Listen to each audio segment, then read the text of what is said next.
ஆன்மீக அன்பர்கள் அனைவருக்கும் இனிய வணக்கங்கள். நம்ம இந்த வீடியோ மூலமாக 2026ஆம் ஆண்டிற்கான குரு பயிற்சி பலன்களை பார்க்க இருக்கிறோம். குறிப்பாக இந்த வீடியோவானது பார்த்தீங்கன்னாக்கா சிம்மராசி அன்பர்களுக்கான வீடியோ. இந்த சிம்மராசி அன்பர்களுக்கு இந்த குரு பயிற்சி பலன்களை பார்க்கும்போது இந்த வருடத்தில் இந்த குரு பகவான் அப்படின்றது உங்களோட ராசிக்கு லாபஸ்தானத்திலிருந்து விரயஸ்தானத்துக்கு இந்த குரு பகவான் வர இருக்கிறார். இதனால் வரலும் ராசிக்கு 11ஆம் இடமான மிதுன வீட்டில் இருந்தார். தற்பொழுது ராசிக்கு 12ஆம் இடமான விரயஸ்தானத்துக்கு இந்த குரு பகவான் வர இருக்கிறார். ஆனால் இந்த சிம்ம ராசிக்கு முதல் தரமான யோகாதிபதி இந்த குரு பகவான். அப்போ இந்த குரு பயிற்சி கண்டிப்பாக வரவேற்கப்படக்கூடிய ஒரு குரு பயிற்சி தான் சொல்லணும். இந்த குரு பயிற்சி நடக்கக்கூடிய காலகட்டங்கள் எப்பொழுதுனாக்கா வருகின்ற 2026 ஜூன் மாதம் 1ஆம் தேதி அன்று திருக்கணிதப்படி மிதுன ராசியிலிருந்து கடகராசிக்கு பயிற்சி ஆகிறார். வாக்கிய கணிதப்படி 2026 மே மாதம் 26ஆம் தேதி அன்னைக்கு பகல் மணி 11:07 மிதுன ராசியிலிருந்து கடகராசிக்கு பயிற்சி அடைகிறார். கோயில்களில் எல்லாருமே பார்த்தோம் அப்படின்னாக்கா திருக்கணிதப்படி ஃபாலோ பண்ணுறது கிடையாது, வாக்கிய கணிதப்படி தான் ஃபாலோ பண்ணுறாங்க. அதனால் அந்த எல்லா ராசிக்காரர்களும் அந்த குரு பயிற்சியில் கலந்து கொள்ளணும்னு நினச்சிங்கனாக்கா மே மாதம் 26ஆம் தேதி அன்னைக்கு செவ்வாய்க்கிழமை அன்று அங்கே உங்களோட அருகில் இருக்கக்கூடிய சிவன் ஆலயத்துக்கு சென்று உங்கள் பேர் சொல்லி ஒரு அர்ச்சனை செய்து கொள்வது ஒருவர்களுக்கு விசேஷத்தை கொடுக்கும். அதே வேளை தனி மனிதர்களுக்கு என்பது திருக்கணிதம் தான் சிறப்பாக இருக்கும். நான் ஃபாலோ பண்ணுறது எல்லாமே திருக்கணிதப்படி தாங்க. அப்போ திருக்கணிதப்படி வருகின்ற ஜூன் 1ஆம் தேதி குரு பகவான் மிதுன ராசியிலேருந்து கடகராசிக்கு விரயஸ்தானத்துக்கு வர இருக்கிறார். இது யோகமான அமைப்பு தானே அப்படின்னாக்கா ஒரு ஜாதகத்தில் 5, 9ஆம் இடத்தோன் அசுபன் சுபன் எவனாயினும் மிஞ்சும் சுபபலத்தை செய்வான் அப்படின்ற விதிங்க. இப்போ 5ஆம் அதிபதி 9ஆம் அதிபதி இந்த 2 பேருமே அந்த ஜாதகக்காரர்களுக்கு நல்லது செய்யறதுக்காகவே உருவெடுத்த ஒரு கிரகம் தான் சொல்லணும். அப்போ உங்கள் ராசிக்கு 5ஆம் அதிபதினு சொல்லக்கூடிய கிரகம் குரு பகவான் 6, 8, 12 மறைந்திருந்தாலும் ஏதோ ஒரு விதத்தில் உங்களுக்கு யோகத்தை கொடுக்கக்கூடிய கிரகமாக தான் இருக்குமோ தவிர அசுபத்தை கொடுக்கக்கூடிய கிரகங்களாக இருக்கிறதுக்கான வாய்ப்புகள் கிடையாது. ஆனால் அதே நேரத்தில் மற்ற கிரகங்களையும் அனுசரித்து பலன்களை எதிர்பார்க்க கொள்ளணும். நான் ஒரே ஒரு விஷயம் சொல்ல விரும்புகிறேங்க. இந்த சிம்மராசி என்பர்கள் இந்த வருடம் மட்டும் கிடையாது, 2028ஆம் ஆண்டு காலகட்டவர்களும் கொஞ்சம் எச்சரிக்கையாகவே இருக்கணும் எல்லாரோட விஷயத்துலையுமேங்க. குறிப்பாக யாரெல்லாம் உங்களோட சுய ஜாதகத்தை எடுத்து பார்க்குறீங்களோ இல்லையோ தெரியாது. கண்டிப்பாக சிம்மராசி என்பர்கள் இந்த நேர காலகட்டத்தில் உங்கள் வீட்டருகே இருக்கக்கூடிய ஒரு நல்ல ஜோதிடர்களை போய் அணுகி உங்களோட ஜாதகத்தை கொடுத்து முழுமையான பலன்களை எடுத்து தெரிஞ்சுக்கொள்வது மிகப்பெரிய விசேஷத்தை கொடுக்கும். காரணம் என்ன அப்படின்னு கேட்டிங்கனாக்கா இந்த நேர காலகட்டத்தில் ராசிக்கு 8ஆம் இடத்துல சனி பகவானும் இருக்கிறார், 12ஆம் இடத்துல குரு பகவானும் உட்காந்துருக்கார். அப்போ இந்த 2 கிரகமும் ஒரு பார்க்கக்கூடிய யோகங்களும் உதயமாக இருக்குங்க. அப்போ இது எல்லாமே ஒப்பிட்டு பார்க்கும்போது ஏதோ ஒரு விதத்தில் உங்களுக்கு தடுமாற்றங்களும் இருக்குது அப்படின்றத நான் பார்க்க விரும்புகிறேன்.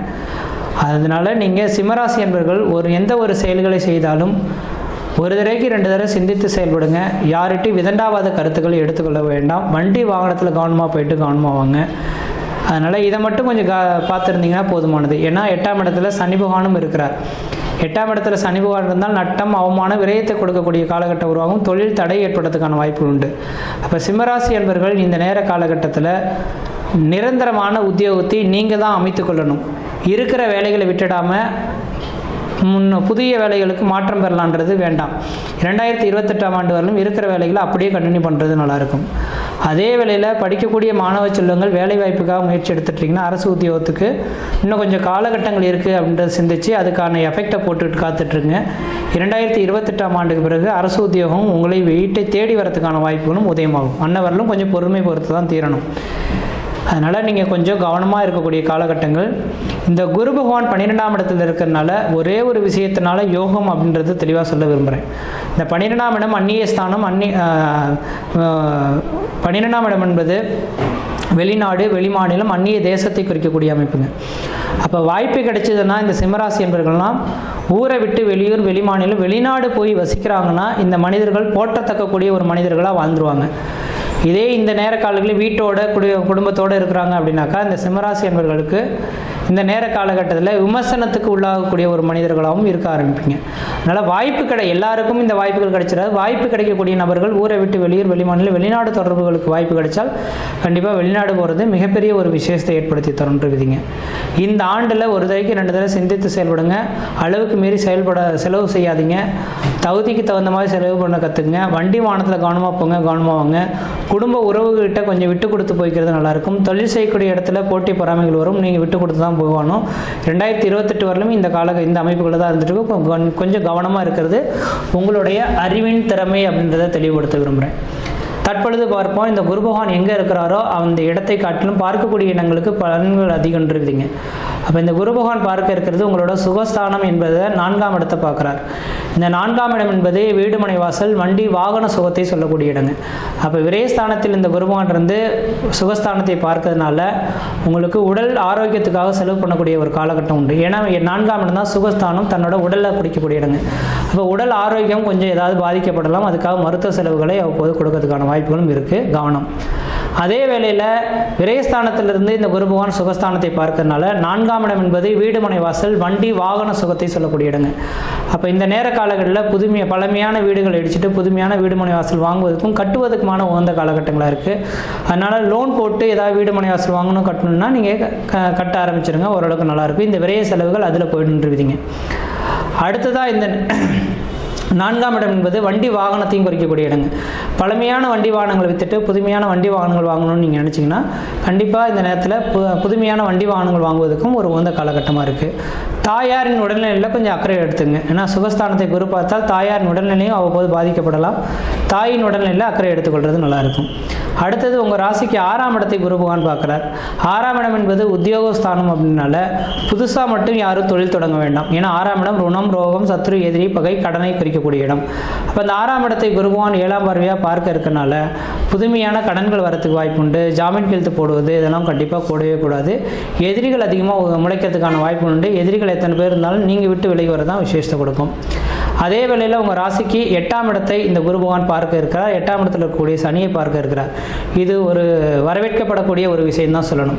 ஏன்னா 8ஆம் இடத்துல சனி பகவான் நின்றிருந்து குருவால் பார்க்கப்படாமல் இருந்தால் இந்த காலகட்டங்கள் மிகப்பெரிய ஒரு சோதனைக்கான காலகட்டங்களாக இருக்கும். வண்டி வாகன தடைகள், கீழே மேலே விழுந்து சிராய்ப்பு காயங்கள் ஏற்படுன்ற மாதிரி பிரச்சனைகள் வழிவகுக்கும். இந்த நேரத்தில் குரு பகவான் பார்க்க இருக்கனால நூல் நிலையில் தவிர்க்கப்படுறதுக்கு, நூல் நிலையில் அந்த விபத்துகள், வண்டி வாகன தடைகளை நிவர்த்தி பண்ணுறதுக்கான வாய்ப்பு உண்டு. அதனால் இந்த சிம்மராசி அன்பர்கள் வாய்ப்பு கிடைச்சதுன்னா உங்களோட சுய ஜாதகத்தை ஒரு முறை எடுத்து பார்த்துட்டு அதன் பின்னர் எப்படி இருக்கணும் எப்படி இருக்கக்கூடாதுன்றது தெரிஞ்சுட்டு அது சார்ந்த கோயில்களுக்கு போயிட்டு வருது ஓரளவுக்கு நல்லாயிருக்கும். இப்போ 8ஆம் இடத்துல சனி இருந்தால் நீண்ட ஆயுளுக்கு எந்த விதத்தையும் குறைகள் கிடையாது. ஆனால் வண்டி வாகன தடைகள் இருக்கும். கொஞ்சம் சிந்தித்து வண்டி வாகனங்கள் இரவு நேர பயணங்களை ஓட்டுறதை கொஞ்சம் குறைச்சி கொள்வது நல்லா இருக்குன்றீங்க. அப்போ இந்த குரு பயிற்சியில் பார்த்தோன்னா விரயஸ்தானத்திலேருந்து 12ஆம் இடத்தை குரு பகவான் பார்க்கறனால சுப விரயங்களாக மாற்றத்துக்கான வாய்ப்பு உண்டு. வாய்ப்பு இருந்தால் இந்த சுப விரயத்தை ஏற்படுத்தி கொள்ளுங்கள். இந்த சுப விரயத்தை ஏற்படுத்தி கொள்ளலை அப்படின்னாக்கா உங்களுக்கு விரயங்கள் கொஞ்சம் காட்டுறதை பார்க்க முடியுது. கொஞ்சம் கவனமாக இருங்க. அதே வேளையில் இந்த விரயஸ்தானத்திலிருந்து சுகஸ்தானத்தை பார்க்கறனால உடல் ஆரோக்கியத்தில் கொஞ்சம் எச்சரிக்கைன்றது சொல்கிறேன். எச்சரிக்கை கொஞ்சம் கவனக்குறைவாக இருந்துட்டிங்கன்னா அல்சர் சம்மந்தப்பட்ட கம்ப்ளைண்ட்டோ அல்லது ஹீமோகுளோபின் சார்ந்த பிரச்சனைகளோ வரத்துக்கு வாய்ப்பு உண்டு. அதே வேளையில் வண்டி வாகனங்கள், பழமையான வண்டி வாகனங்கள் விற்றுட்டு புதுமையான வண்டி வாகனங்கள், வீடு, மனை, வாசல் வாங்குவதற்கும் கட்டுவதற்குமான உகந்த காலகட்டமாக இருக்குது. இந்த நேர காலங்களில் சுகஸ்தானத்தை குரு பகவான் பார்க்கறனால திருமணமாகாத நபர்களுக்கு திருமண வாய்ப்புகள் கூடி வரும். குழந்தை பேர் இல்லாத நபர்களுக்கு குழந்தை பேர் தரிக்கிறதுக்கும் வாய்ப்புகள் உண்டு. அதனால் திருமண வயதில் இருக்கக்கூடிய நபர்களுக்கு இந்த சுப விரயமாக திருமணத்தின் மேலே போட்டுக்கிட்டிங்கன்னா ஓரளவுக்கு நல்லாயிருக்கும். வியாபாரம் செய்யக்கூடிய நபர்கள் கொஞ்சம் எல்லா விஷயத்தையும் சிந்தித்து செயல்படுங்க. அளவுக்கு மீறி ஏதாவது பொருட்களை வாங்கி போட்டுட்டு விற்கலையே அப்படின்ற மாதிரி நீங்கள் இருக்கக்கூடாது. எவ்வளோ பொருட்கள் விற்குமோ அதுக்கு அது நியரஸ்ட்டு அந்த இதை நோக்கி போங்க. அதிகமாக பொருட்களை வாங்கி போட்டுட்டு விற்பனை ஆகாமல் கடன்களால் சிக்கி வைக்கக்கூடிய யோகங்களும் உருவாகும், விதிகளும் உருவாயிடும். அதனால் வியாபாரம் சார்ந்த நபர்கள் கொஞ்சம் கவனமாக இருங்க. தொழில் செய்துட்ருக்கீங்க, சொந்த தொழில் செய்துட்ருக்கீங்கனாலும் கொஞ்சம் கவனமாக பார்த்துருங்க. சொந்த தொழில் செய்யக்கூடிய விதிகளில் இந்த உழைப்பாளிகள் வர்றதுக்கான வாய்ப்புகள் தடைபடலாம். அந்த உங்களோட கீழே இருக்கக்கூடிய வேலை செய்யக்கூடிய பணியாளர்களுக்கும் உங்களுக்கும் ஒரு கருத்து வேறுபாடுகள் ஏற்படுறதுக்கான வாய்ப்புகள் கொஞ்சம் அதிகமாக இருக்குது. நீங்கள் தான் கொஞ்சம் விட்டு கொடுத்து போகிறதுக்கான வாய்ப்பு உண்டு. வளர்ச்சி அப்படின்ற ஒரு சில விஷயங்களில் இந்த நேரம் கொஞ்சம் தடைகளாக தான் இருக்குது. கொஞ்சம் சிந்தித்து செயல்படுறது ஓரளவுக்கு நல்ல பலன்களை தரும்.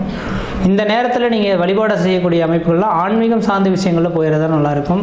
12ஆம் இடத்துல குரு இருக்கனால திருச்செந்தூர் முருகப்பெருமான் தான் சரியான பரிகாரமாக இருக்கும். திருச்செந்தூர் முருகப்பெருமான் கோயிலுக்கு பௌர்ணமி என்று வழிபாடு செய்கிறது மிகப்பெரிய ஒரு விசேஷத்தை கொடுக்கும். தெய்வத்தை நம்பினால் கைவிடப்பட மாட்டார் அப்படின்ற மாதிரி தெய்வ வழிபாடுகள் மிகப்பெரிய விசேஷத்தை கொடுக்கும். படிக்கக்கூடிய மாணவ செல்வங்கள் படிப்பில் கொஞ்சம் மந்த சூழல்கள் இருக்கலாம். அப்போ நீங்கள் ஒரு முறைக்கு 2 தடவை சொன்ன விஷயங்களே திரும்ப சொல்லி படித்தீங்கன்னா படிப்பு மறக்காமல் இருக்கிறதுக்கான வாய்ப்பு உண்டு. கடன் சார்ந்த விஷயங்கள் கொஞ்சம் அதிகரிக்கும். கடனை அளவுக்கு தகுந்து வாங்கிக்கிங்க, அளவுக்கு மீறி கடன்கள் வாங்காதீங்க. யாருக்கிட்டையும் ஜாமீன் கையெழுத்துக்கள் தயவுசெய்து போட்டுறாதீங்க. போட்டிங்கன்னா நீங்கள் மாட்டிக்கிறதுக்கான வாய்ப்பு உண்டு.